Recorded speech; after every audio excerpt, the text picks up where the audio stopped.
Hello, everybody. Welcome back to Art and Outdoor Life here with John. I hope that you're having a great day, a good morning, great evening, wherever you are. And I hope that you enjoyed this video. Thank you for viewing.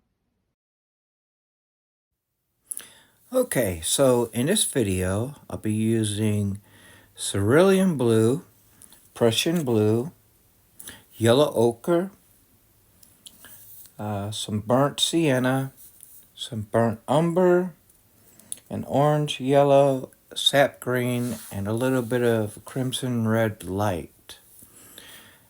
Now,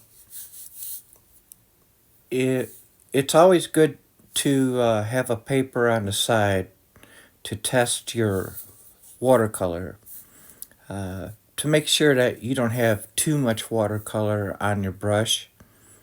And also, it's good to have a paper right next to you so that you can see how strong or how watery the paint is on your brushes. Okay, so I'm outlining a little scene here. Now, in this video here, I want to look at it from a different perspective, okay? So there with the cerulean blue is fairly bright sky. I mean, leaving little gaps in there for, the white to come through. But my main focus here is going to be the water and the land. So when you're doing these, okay, perspectives in different ways, okay? For example, we normally, a lot of times we paint from what we see. In other words, if we're on a beach or if we're on the river or wherever we're at, we're always looking at what's in front of us, right? And so that's one thing that comes to our mind all the time. However, it's okay to go ahead and try different perspectives, okay? You don't have to be in a boat to try this. So I was like, okay, well, let me try it this way. Let's say that we're looking into the land from, maybe outside a small cove or a small bay or something like that. What are we looking at? Okay, well, we got the water on the front and the foreground. Okay, now,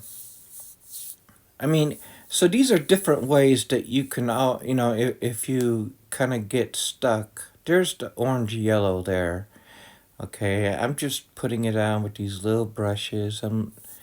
No detail at all here. Okay, I'm thinking, okay, well, that's going to be a house. Maybe a beach house or just a house off of the water. But when we're looking at things here, and there's yellow ochre here for another little house or structure, cabin, whatever. You can make your own colors.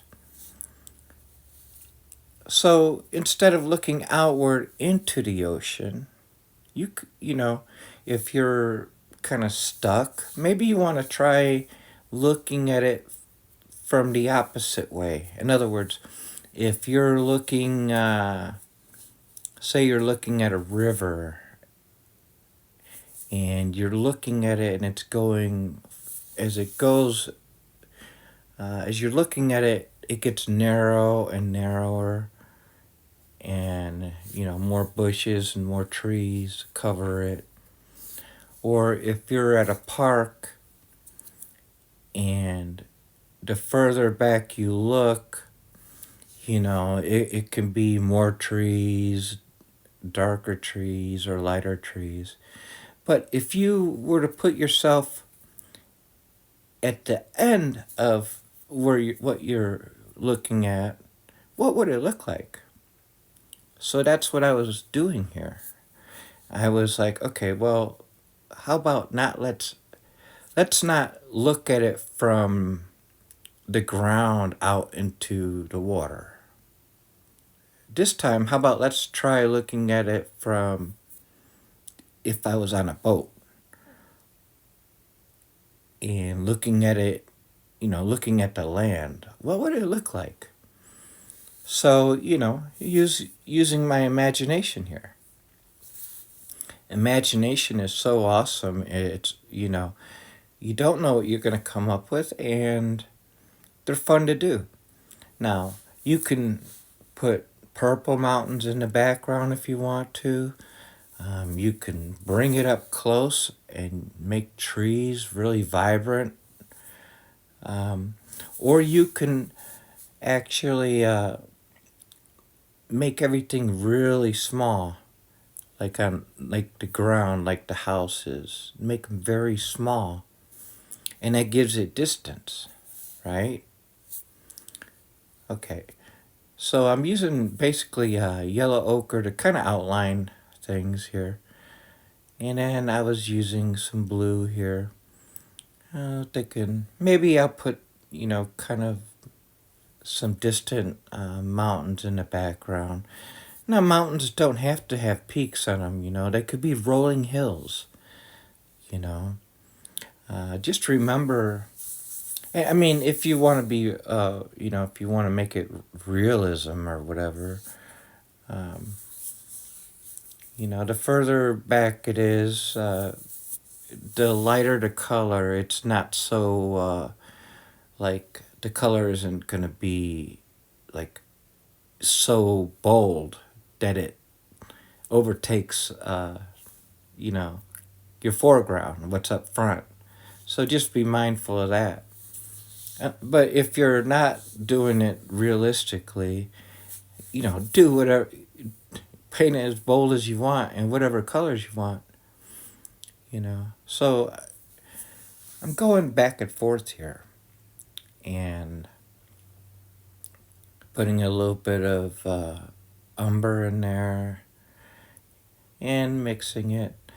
Basically, I'm not thinking about, I didn't think about this when I came here, when I showed up. I mean, I was thinking, okay, well, yeah, I want to paint something like looking inwards, from the waterway, from out in the water looking inwards. And that was the only idea I had. Um, and like I said, I like doing these things because it is very, it's creative and it's fun, and you don't really know how it's going to come out. So now I have a basic idea on what the landscape is going to look like. There's a little point there, right off on the left-hand side, and it kind of curves around and goes around. Now I'm putting a little bit of darker blue in the background and a little bit of darker blue right up at the foreground, which is the bottom. Sometimes you'll see, and then I'm with the even darker, I'm just kind of going back and forth as if I'm maybe putting in a wave or something, just to give it character. These things are in the back of my mind. I'm like, okay, let's try a little bit of darker here and stuff like that. Okay, so then I'm like, okay, pick up a little bit of burnt sienna, which has a reddish tint to it. It's a beautiful color. And while I'm painting this, I'm thinking, well, how can I make that look like a beach, right? I'm thinking, I want it to be a beach. But as you'll see, how the paint affects me. I think it affects everybody. And, how you decide, like, where to go to. Now, this is what I'm talking about. If you have any if you're worried about paint, excess paint, have a paper on the side so that you can just dab a little bit of that excess off on the paper. And it'll also take off some of the water if you have extra water on there, too much water. And if you don't know, and you don't want to try it on your watercolor paper. So with that, I was like, okay, I'll put a little bit of, some kind of tree stuff in the background. And here I am, I'm going a little dark. Basically trying to give it some brush, some underbrush, and I'm putting in the greens. I'm putting in the foliage. But you don't have to do that. You can just go straight for a mountain. And you can make your mountains brown. You can make them purple. You can make them bluish. You can, however you want. So I'm coming back with some or some yellow here. This is actually lemon yellow. And it's, creating the greens. And that's okay. There's nothing wrong with that. Like I said, this is spontaneous, and that's why I encourage you to be spontaneous. If and it's relaxing too. This is very relaxing, and that's why I paint, because it's relaxing. It's enjoyable. So this is yellow ochre now, and I'm like, okay, I try to get a sheen across there. Maybe I'm still thinking about like a beach, like a small beach or something. And now I can easily put a beach in there. I've done it a lot of times and stuff. And for some reason, as I was painting this, I'm looking back at it now.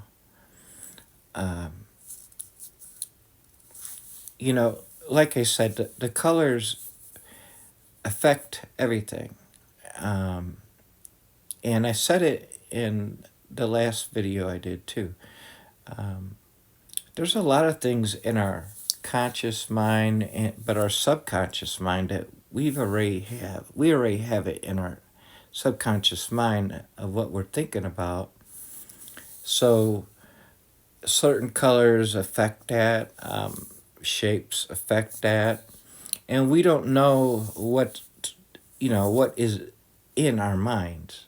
So it comes out, naturally, without us thinking about it. Even though we are thinking about, I don't want to get too in depth in here. We are thinking about what we're painting, but there are decisions that are being made in the back of our minds that we don't know. Okay? Don't let it scare you. It just happens. So I'm like, okay, with some sap green, I'm like, okay, let's just kind of give it a little bit of grass here and there. And let's see what happens, right? So once I started with the grass, along the shoreline there, I pretty much gave up on the beach. Because now I'm thinking, well, it don't have to be a beach. It started out as an idea, but it don't have to be that way. And with some burnt sienna, I was just kind of trying to go over this little house. And I wasn't worried about what the house is going to look like, because these are, they're by no ways, these are just shapes, to give impressions of, okay, this house here, a house there, whatever, different houses, different cottages, whatever you want, and I wanted to make them a little bit different colors. And at the same time, while I'm painting this, all I'm thinking about is I'm putting myself there. And so with a little bit of lemon yellow here, okay, well, now I can create a field here. Or I can actually, you know, put some lemon yellow on some of the trees and make them really pop out. But I was thinking, well, how about some fields? Let's make this different. Let's not make it like your everyday painting that you see all the time, where you always see the beach and you see, this and that. How about, maybe this is somewhere in the Midwest, right? Maybe it's along Grand Lake of the Cherokees in Oklahoma, or some lake out somewhere, or maybe it's an inland waterway off of the ocean where you go right to the trees, you go right to the green grass, and because you can, if you wanted to, you can actually put some umber in there along the shoreline, and you could take your card and you could scrape little rocks too, and you can make it a rocky shoreline. So here I am again. I'm going over here with more of the Prussian blue, darker blue. And I'm doing this because the air has already evaporated the water in the room. And that's what happens when you paint watercolors. The colors will lose their tint, their opaqueness somewhat, I guess you could say, the opacity, because the air, you don't have to have a fan on it. It just absorbs the water, and then the pigments become lighter than when you first put them on. So anyways, I'm going over here with some white. This is just a regular white. It's all it says. It's not a gouache. I do have some Winsor & Newton white gouache, and I rarely use it because I'm saving those. I saved those for different paintings. But I'm like, okay, well, let's just put a little bit of white in here, just to kind of give it, milky it up, lighten up some parts of this waterway, give it kind of some waves, a little bit of foam, almost as if maybe the wind's blowing the water right into there, that little cove. Okay. Now, I'm not worried about the structures there in the hill on the right-hand side. I'm not worried about that because that is the way I wanted it. I just wanted something there that might look like structure or something. Now, the colors, I wanted them to kind of stick out. I didn't want them dark.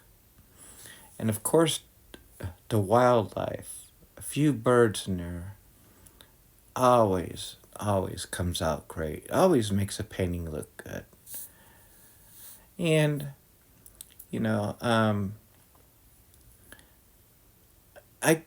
some people say, and I was like, let's try something different here. So I'm like, how about, what if there was like a few birds right here, right above the water. So I'm like, well, I don't want to put them black or dark blue or brown, so how about some white? Maybe seagulls, I don't know. And yeah, it looks a little funny, but it is, it's symbolic. I mean, it's, what you want to make it. And it's part of the creative process, right? I mean, there's nothing wrong with putting a few birds right there if you want to. Now, they are up close in the foreground, so you want to make them bigger. And, but, some people get fussy, in other words, like, okay, I need to go over this. I need to go back over this. I'm not so sure about that. I don't know. I mean, fussy is a word a lot of people use. I don't know if I would call it being fussy or if it's just part of, it's being creative. It's like, okay, well, maybe I want to try it this way because, like you're changing your mind while you're painting. So I don't know if that's exactly called being fussy. If you're changing your mind while you're painting, or if you keep going over something and you're like, I don't know about that. I think that's just natural. But you can overdo it if you're an overthinker like I am. You can overdo it, and I do it a lot. So I'm putting more sap green here, just kind of making shapes, kind of creating, which way this hill is going and stuff like that. And then at the end here, I did put a little bit of lemon yellow to kind of brighten it up in front of those houses, and you know, because I wanted a little bit of brightness in there, on the field, in the ground, the grassy areas here. But this is just looking at it from different perspectives, my own, perspectives, and I think it's a good idea if you, you know, give it a little thought. And thank you for viewing this. And if you haven't, uh, please subscribe and like if you like my videos, and don't be afraid to share them. So I'm coming back and I'm just putting some more grassy areas. Thank you guys. I really appreciate you. Wishing you a wonderful day, a good morning, and a good afternoon wherever you are. Sincerely yours, John.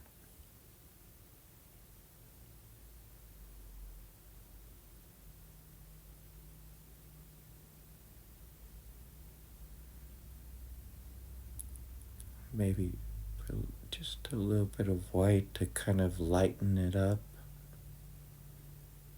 Just to kind of lighten some of that water up a little bit.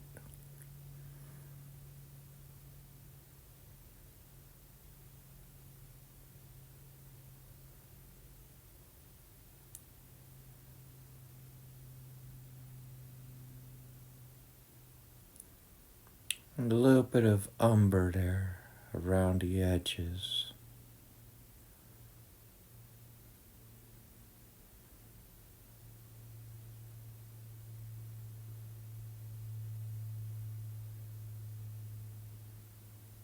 I like that. That's not too bad. Maybe some down here just to kind of blend it.